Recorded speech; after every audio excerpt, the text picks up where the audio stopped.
Outdoor Secrets Unwrapped TV show is brought to you in part by Corker Boots, Mercer Sports, Outdoor Secrets Unwrapped hot sauce with that big craft heat and that big craft taste, Hoffman Lures, Fish Donkey, the future of tournament fishing, Kaz Acres, Cooler Guard with the cleaning power of enzymes, J. Robinson Outdoors, Bennington Self Storage, Okuma Fishing, let's get inspired, P-Line, White Rocks Design Studio at Turcotte Design, Porta-Brace, and a proud member of the Southwest Chamber of Commerce.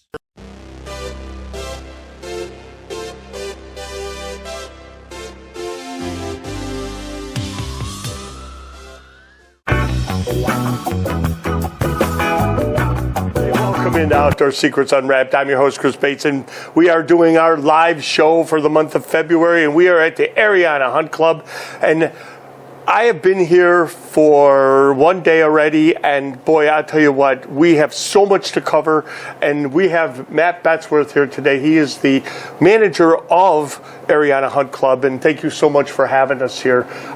You got some great property out here, and I was just like, wow, I'd love to see all of it. But, a little bit before we get started on that, I'm from the Midwest, I'm from Illinois. How long has this place been here? We opened up in 2003. 2003. Yep. Wow. The owners owned the property since 1996. And how did they come about, let's make it a hunt club? Was it just because of the way the property is? Is it floodlit plain? What caused it to become what it is today? He's in the construction business, taking some customers out hunting, and then he decided, he's like, might as well make it a club. Right? It's like, what better thing to do than to have a hunt club with property that you're like, what do we do with it, right? Yep. So I noticed that the fields are really nice. They're set up for flushers. They're set up for pointers. And I know that there's different types of fields, right? What are your fields set up with? Like, what kind of cover is it? Like, some could be sorghum, some could be what? Some of them are sorghum, some are prairie grass, and then there's a few of them that are both prairie grass and sorghum. And how many acres do you have here? 500. 500 acres. Yep. Do you think that, I understand the rules in Illinois, and I understand how things go. How big are each field that you have your hunters in, and how many hunters can you have? We got 9 total fields, and the smallest one's probably about 10 acres. The biggest one's probably 40 acres. So is that like the smaller stuff? Do you have that specifically baby puppies? Yeah, young dogs training, or some older gentlemen that can't walk very long.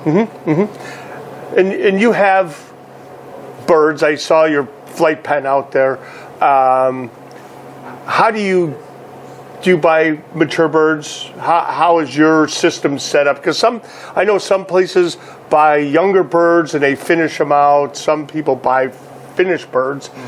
I buy day-old chicks. Wow. So you guys spend the time to raise them, huh? Yep. We start off with day-old chicks and we raise them all the way up to full grown.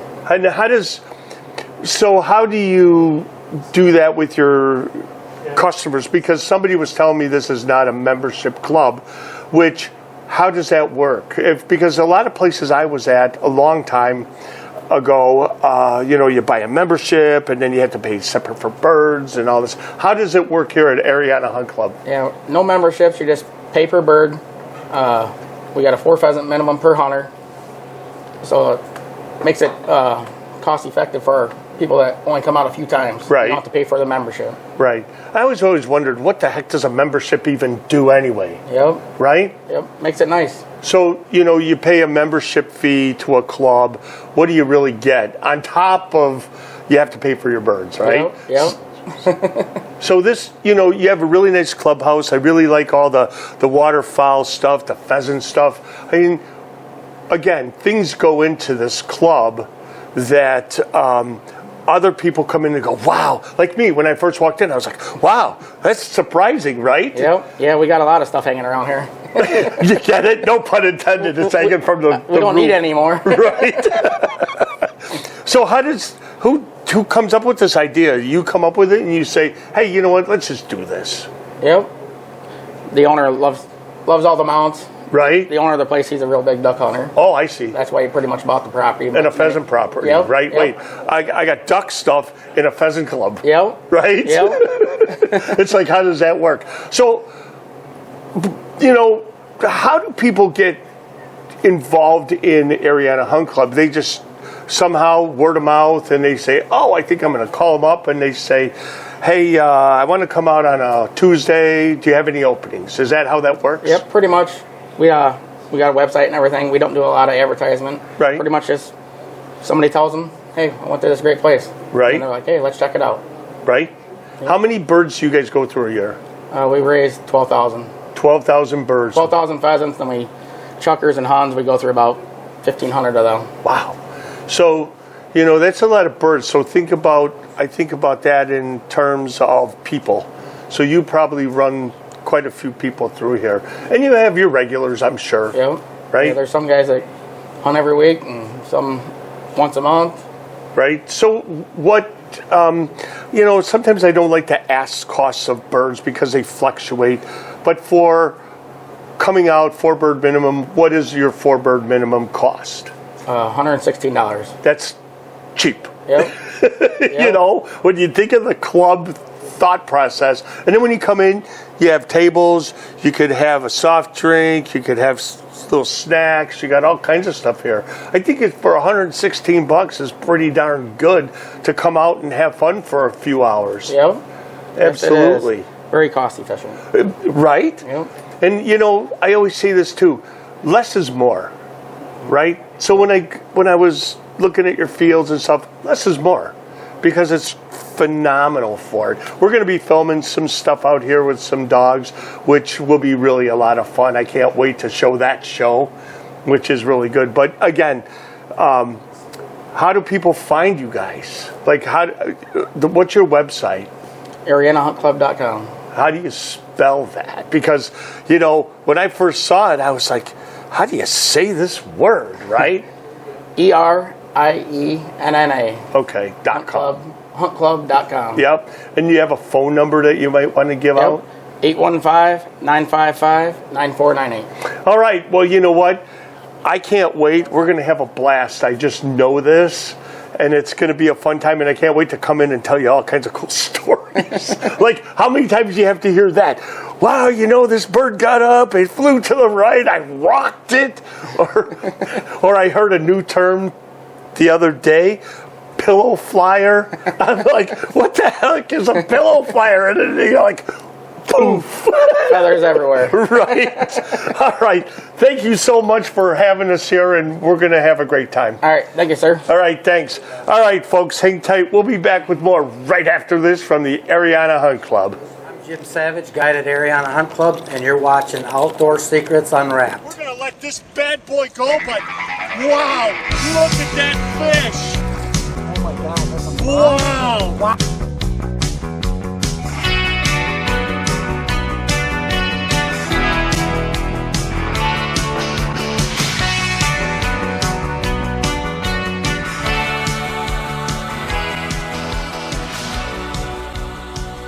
The Outdoor Tip of the Week is brought to you by Bennington Self-Storage. Dale Helgeson here with your Outdoor Tip of the Week. Today we're talking about trolling in a river and how you have to compensate for the current as you go up or down the river. So if you're trolling down the river, say your current in your water is a half a mile an hour and you want your bait to travel at a typical lake speed of 1.7 miles an hour, you have to go 2.2 miles an hour to get the same wobble out of your bait as you would on a lake at 1.7. So now, but going upriver, it's going to be slower because now you have a half mile an hour current going downriver.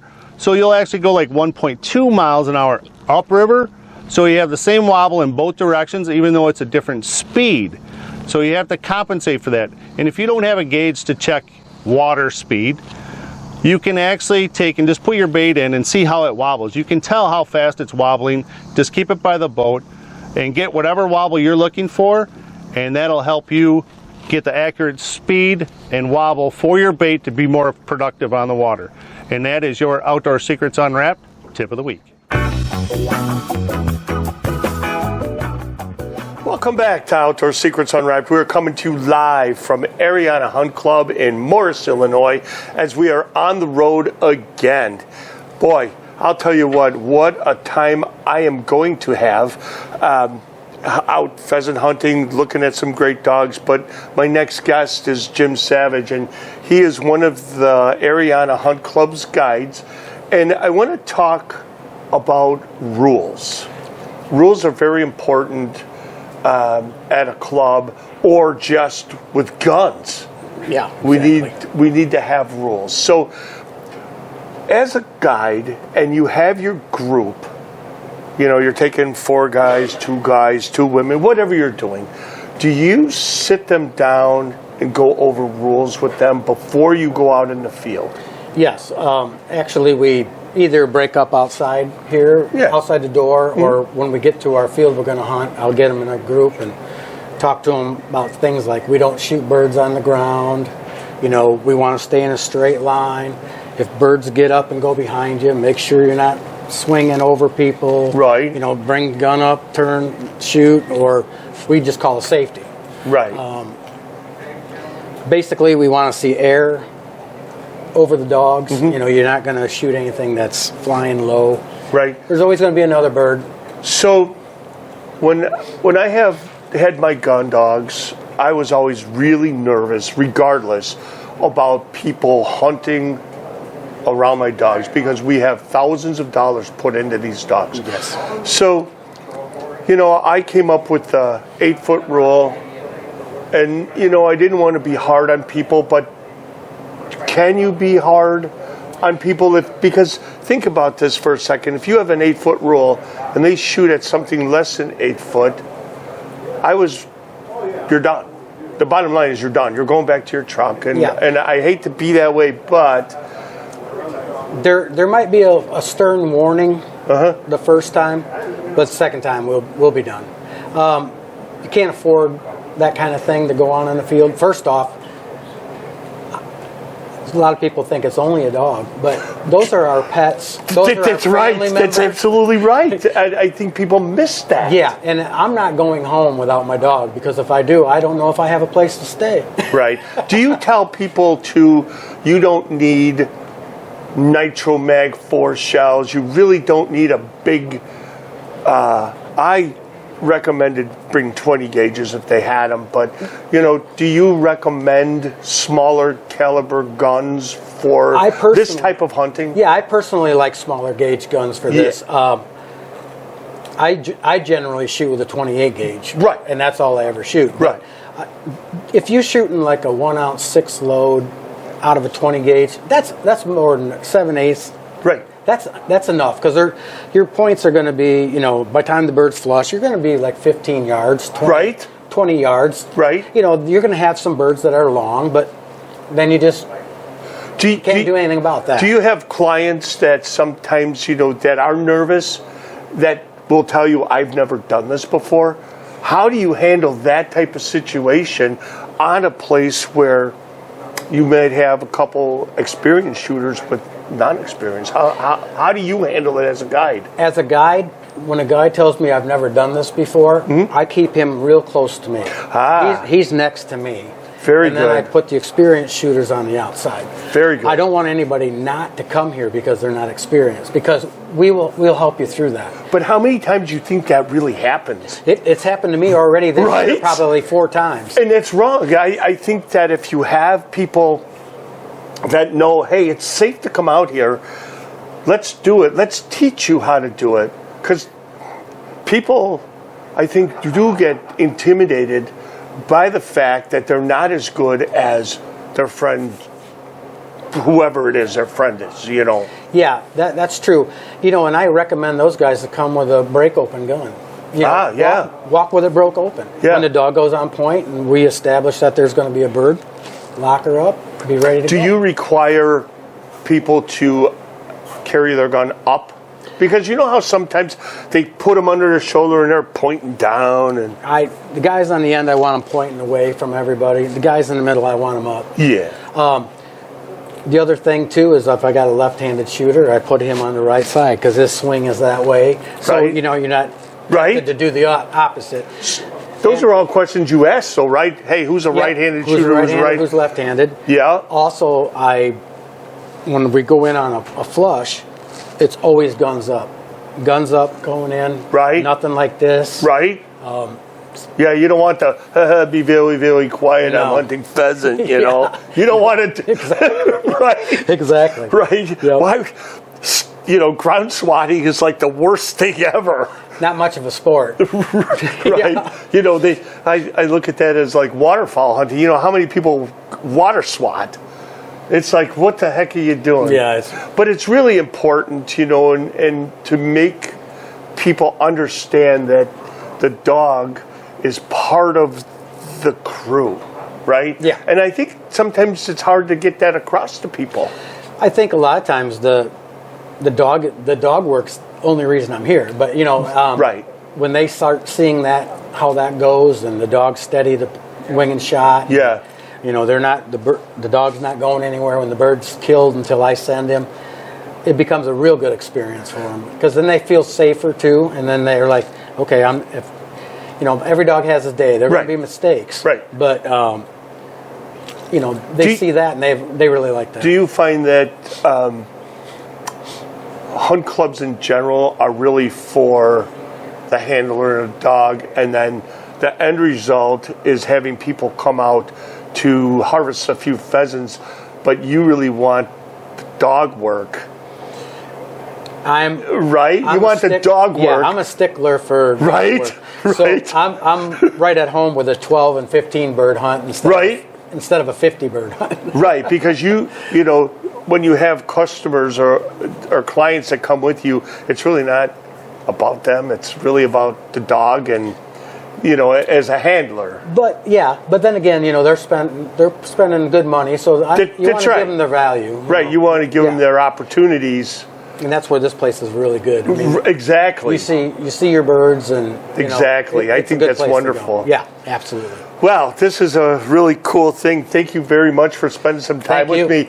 You know, you made some really good points, and I'm glad that you were able to talk about safety and all that stuff too. So, Number one.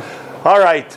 Well, folks, hang tight. We're going to be back with more right after this from the Erienna Hunt Club in Morris, Illinois. I'm Erica Tanner. Stay tuned for more Outdoor Secrets Unwrapped after these messages.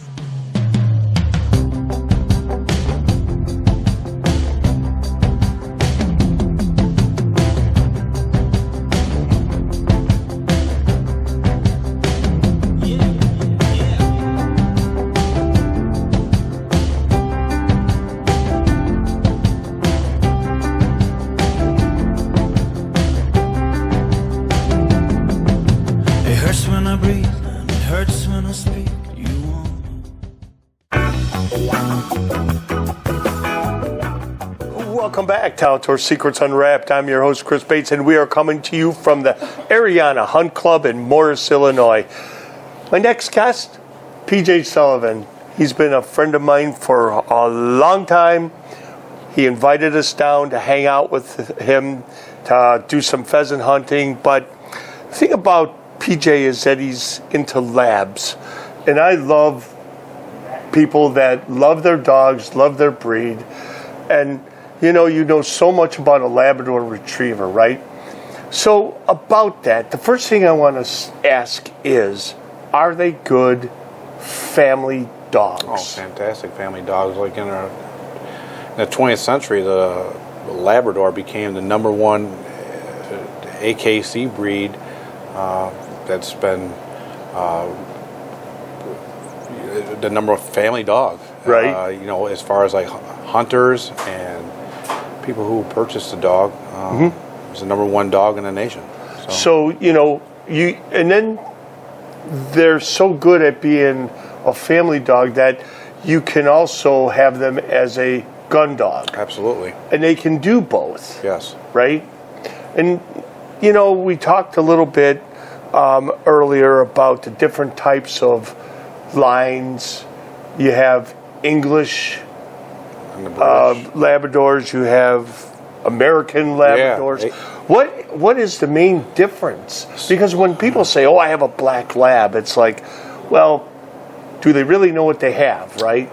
Sometimes that they don't. Right, right. You know, What do you have? so the British lab is more of a stockier, low to the ground, big head, a little bit slower, very loving, like they all are. Right. The English and the American is basically what they are. American lab, they're sleek, greyhoundish. You know, Right, people right. have referred to them as that. They're now the primary hunting dog. Is for many. You know, that's not taking away anything from the British lab, but these are being selected out. The field trial lines and even the nationals are primarily English American labs. Oh, wow. If you look at the top 20 in the nationals, they're all labs. Wow. You know? And so, but yeah, that's pretty much the British and the English would. I don't know. I have never really owned a British lab, so I don't know all the ins and outs. I have friends that have. Yeah. And I just know that they tire out a little faster. They're lower to the ground, and That's one of the things we talk about with dogs is how long can your dog last, right? The endurance. You know, the other thing that I want to talk to you about too is for my whole entire lifetime, I've always known Labrador Retrievers to be water dogs and flushers. sure. But apparently they can point. And I know that all dogs point. I don't care what kind of dog it is, they're going to point. Whether it's a Chihuahua, a Poodle, a Labrador, or a short hair, whatever. But the pointing lab, is that a real thing, or is that something that you need to train them for? No, that is a line they have out there, and they are incredibly hard to find. A good one. We had bought our dog, well, it's Joe's dog, Bo, from Black Partridge Kennels. Okay. And they're down south, and they have an incredibly good pointing lab line. So they specifically have lineage for this. Yeah. Wow. And Bo is his half of his line is a waterfowl line, Right. which came from my dog, and the other half is a pointing lab line, and that is something that we experienced and you've seen over the last day, that he points just as good as a pointer.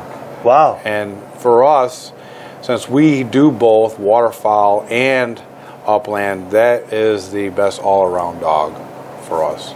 And he is actually the first pointing lab that we've had. So, you know, I know that some of the pointing breeds are dual breeds, some of them, not all of them.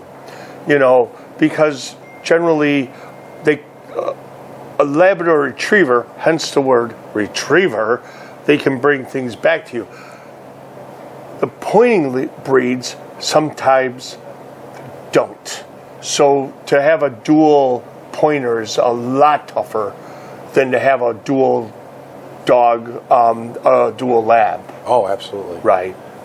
Because a lot of times they just don't want to retrieve, where a lab, again, is kind of bred for that, to bring stuff back. Yeah, and you know, a lot of that, as we discussed in the field, a lot of that stuff is covered in training.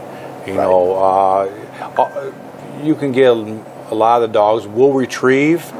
You just hone that in a little bit better during well, you train all Right. season long, especially the time frame between 5 months and 1 year is very crucial for building the foundations. Because they're for imprinting. that. Yes. Right, they're imprinting. And by a year old, you should have retrieving down for sure. Right.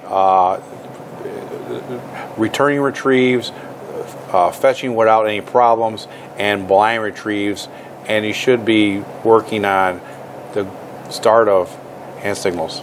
You know, Right, and that right. goes back in the fishing days, like the 1800s, where they used labs to.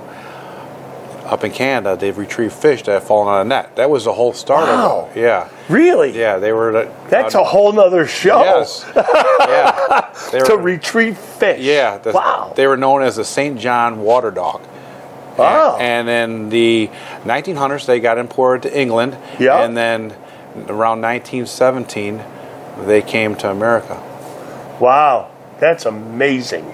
So fish was what they retrieved first. Yeah. Wow. Now we got- Who would have thought that, right? Right. And then all of a sudden, here they are. They're duck dogs. They're pheasant dogs. They're all kinds of things Yeah, with them. great And a family. family dog, right? Absolutely.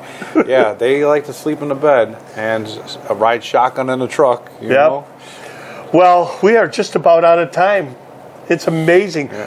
Thank you so much for having us come out and visit you. And it's great to see you. I was just like, wow, how long has it been, right? I know, It's been a long time. So, all right, hang tight. All right, folks, we got to get running. Thank you, Erienna Hunt Club, for having us out. It was a great atmosphere, great guests. If you guys ever want to come out and you're in the Midwest, go ahead and go to www.eriennahuntclub.com. They got a great website. Give them a holler, and we're good to go. We'll talk to you all next month. I'm Erica Tanner, and you're watching Outdoor Secrets Unwrapped on Comcast Cable 1075.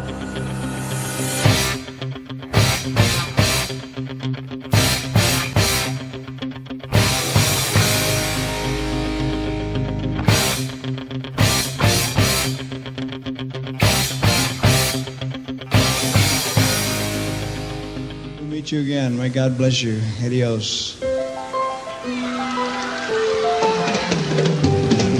Wise men say only fools rush in.